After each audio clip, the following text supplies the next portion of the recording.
Good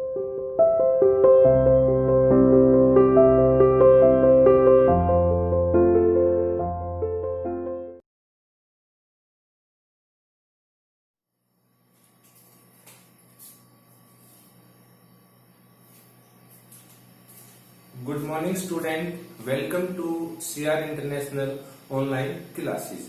Today we discuss the types of territories activities. आज हम types of territories activities के बारे में डिस्कस करेंगे।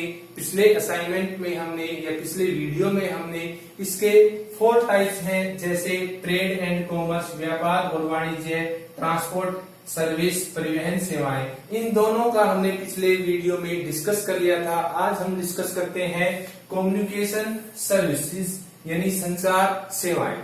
संचार सेवाओं में शब्दों में और संदेशों, तथ्यों और विचारों तथा संगीत का प्रेषण शामिल किया जाता है। लिखने की कला के आविष्कार के बाद संचार सेवाओं का संरक्षण है वो आरंभ हो गया। यही और संचार परिवहन के साधनों पर निर्भर हो गया। इन संदेशों का परिवहन मनुष्य, पशु, नाव, सड़क, रेल और वायु के द्वारा होता था। यही कारण है कि विश्व के जिन भागों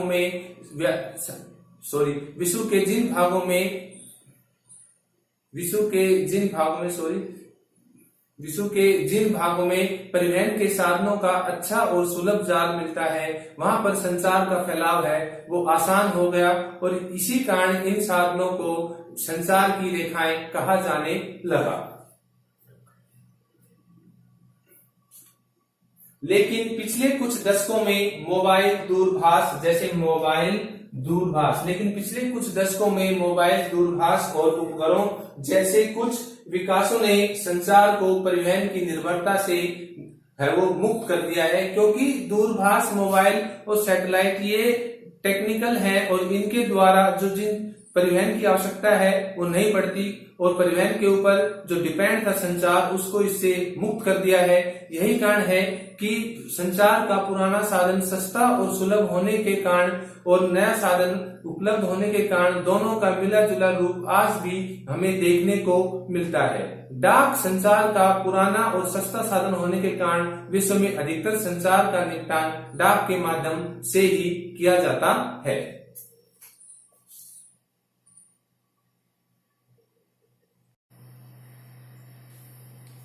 नेक्स्ट है आपका टेलीकम्युनिकेशन यानी दूरसंचार। दूरसंचार का उपयोग इलेक्ट्रॉनिक प्रौद्योगिकी के माध्यम से ही सफल है वो हो पाया है।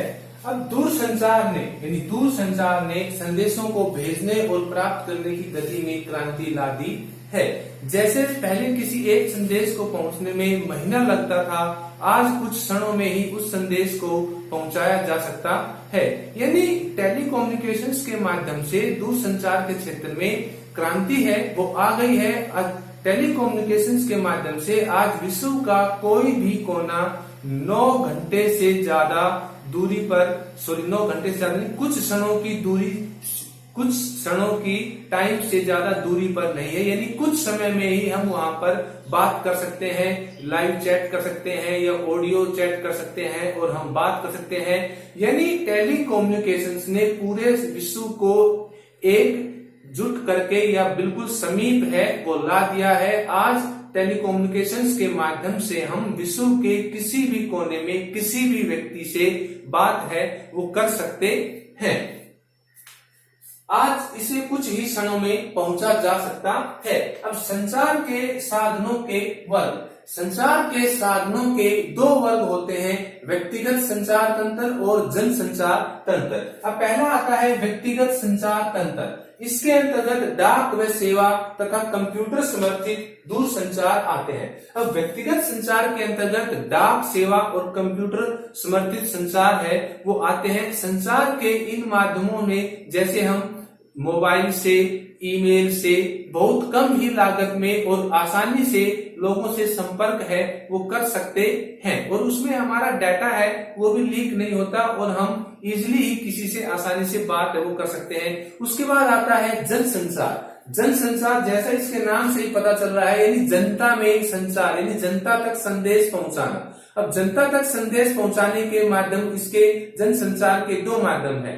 पहला माध्यम है मुद्रण माध्यम। अब मुद्रण माध्यम में आपके आते हैं अखबार, पत्र और पत्रिकाएं, यानी अखबार, पत्र और पत्रिकाओं के माध्यम से हम अपने विचारों को या अपने संदेशों को जनता तक आसानी से पहुंचा सकते हैं और एक ही साथ काफी संख्या में लोगों तक पहुंचा सकते हैं। उसके बाद सेकंड है आपका इलेक्ट्रॉनिक माध्यम। इलेक्ट्रॉनिक माध्यम इस टेक्निकल या इलेक्ट्रिसिटी के माध्यम से, उसमें आता है आपका रेडियो और दूरदर्शन, यानी रेडियो से और दूरदर्शन से हम कहीं पर भी अपने संदेशों को पहुंचा सकते हैं और एक साथ काफी संख्या में लोग उन संदेशों को सुन सकते हैं।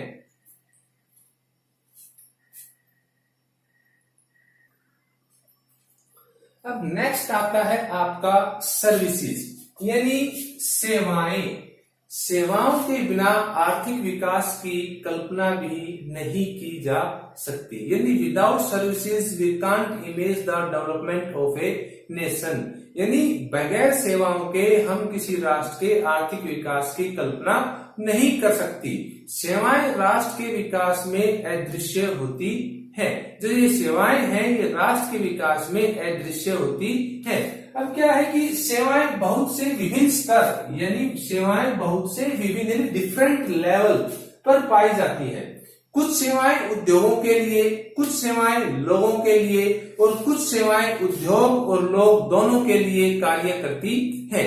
यानी कुछ सेवाएं ऐसी है पर्टिकुलर जो सिर्फ लोगों के लिए काम करती है, कुछ सेवाएं ऐसी है जो सिर्फ उद्योगों में काम आती है और कुछ सेवाएं ऐसी है जो उद्योग और लोग दोनों में काम आती है, दोनों के लिए बहुत जरूरी है। अब है फर्स्ट आती है आपकी वाणिज्य सेवाएं। वाणिज्य सेवाएं विभिन्न कंपनियों की उत्पादन क्षमता व बिक्री को बढ़ाती है।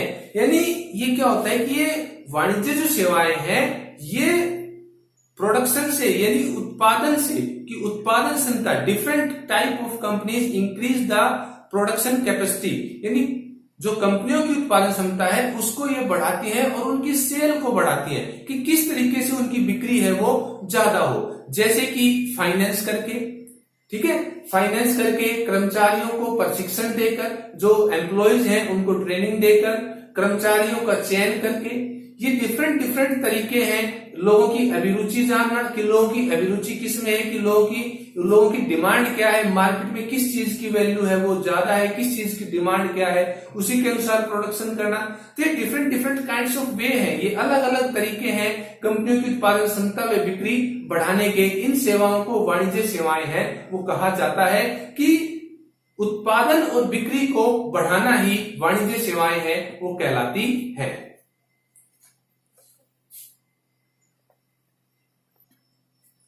अब नेक्स्ट आती है सेकंड मौद्रिक सेवाएं, यानी मुद्रा से जुड़ी हुई सेवाएं। इसके अंतर्गत वित्त, बीमा और बैंकिंग है, ये सेवाएं शामिल की जाती हैं। ये मौद्रिक सेवाएं है वो कहलाती है क्योंकि ये मुद्रा है वो प्रदान करती है। नेक्स्ट आता है आपका व्यवसायिक सेवाएं, यानी व्यवसाय से जुड़ी हुई सेवाएं, जैसे स्वास्थ्य की देखभाल, अभियांत्रिकी होता है आपका इंजीनियरिंग, स्वास्थ्य की देखभाल, अभियांत्रिकी, विधि एवं प्रबंधन व्यवसायिक सेवाएं हैं। कि स्वास्थ्य की देखभाल, इंजीनियरिंग, विधि एवं प्रबंधन है, ये व्यवसायिक सेवाएं हैं। ठीक है। नेक्स्ट है आपका प्रशासनिक सेवाएं, यानी एडमिनिस्ट्रेशन से जुड़ी हुई सेवाएं। स्थानीय यानी लोकल, राज्य यानी स्टेट और राष्ट्रीय स्तर यानी नेशनल लेवल के अधिकारी वर्ग, यानी इसमें जो अधिकारी आते हैं, जो कर्मचारी आते हैं, वो पुलिस, सेना तथा अन्य जन सेवाएं, विभिन्न स्तरीय प्रशासनिक सेवाएं हैं, यानी अन्य जन सेवाएं हैं। ये अलग अलग स्तर के ऊपर प्रशासनिक सेवाएं हैं, यानी एडमिनिस्ट्रेशन की सेवाएं हैं। वर्तमान में अनेक सेवाएं नियमित और व्यवस्थित हो गई हैं, यानी वर्तमान में जो काफी सर्विसेज हैं वो नियमित और व्यवस्थित हो गई हैं, क्योंकि जिनका पर्यवेक्षण और निष्पादन, उनका पर्यवेक्षण और निष्पादन जो करना है वो सरकार की जिम्मेदारी है। जैसे अग्निशमन यानी फायर ब्रिगेड, ठीक है,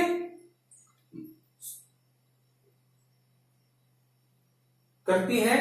जैसे महामार्गों एवं सेतु का निर्माण, अब महामार्ग है national highway, NIA, national authority of, NIA national authority of India, NAI जो है वो महामार्गों का प्रबंध करती है। सेतुओं का निर्माण यानी बड़े बड़े जो डैम है उनका निर्माण करना, उनका रख रखाव करना, अग्निशमन यानी फायर ब्रिगेड सेवाएं, ग्राहक सेवा, ठीक है, और शिक्षा की पूर्ति इत्यादि जो सेवाएं हैं, ये सेवाएं हैं, ये व्यवस्थित हो गई हैं और इन सेवाओं की व्यवस्था करना है वो सरकार की जिम्मेदारी है, क्योंकि ये काफी बड़ी सेवाएं हैं और इन सेवाओं में जो लागत है, जो खर्चा है वो भी ज्यादा आता है। इसलिए सरकार ने इन सेवाओं को अपने अंडर में ले लिया है और ये सरकार द्वारा ही व्यवस्थित की जाती है। इसके अलावा केंद्र और राज्य सरकारों ने जैसे जलापूर्ति, परिवहन तंत्र, संचार तंत्र, बिजली की आपूर्ति, इनके लिए नगर निगमों की व्यवस्था है या गठित नगर निगम है वो गठित की है।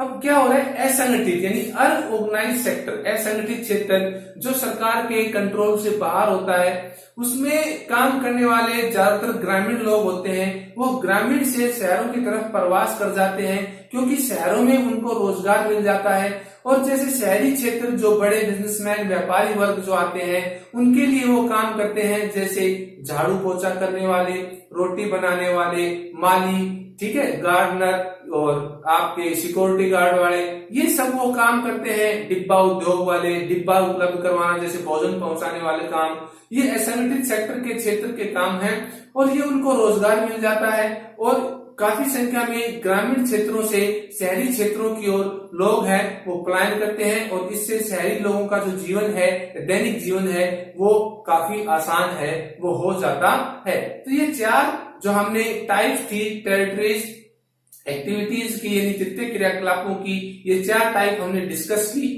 ठीक है।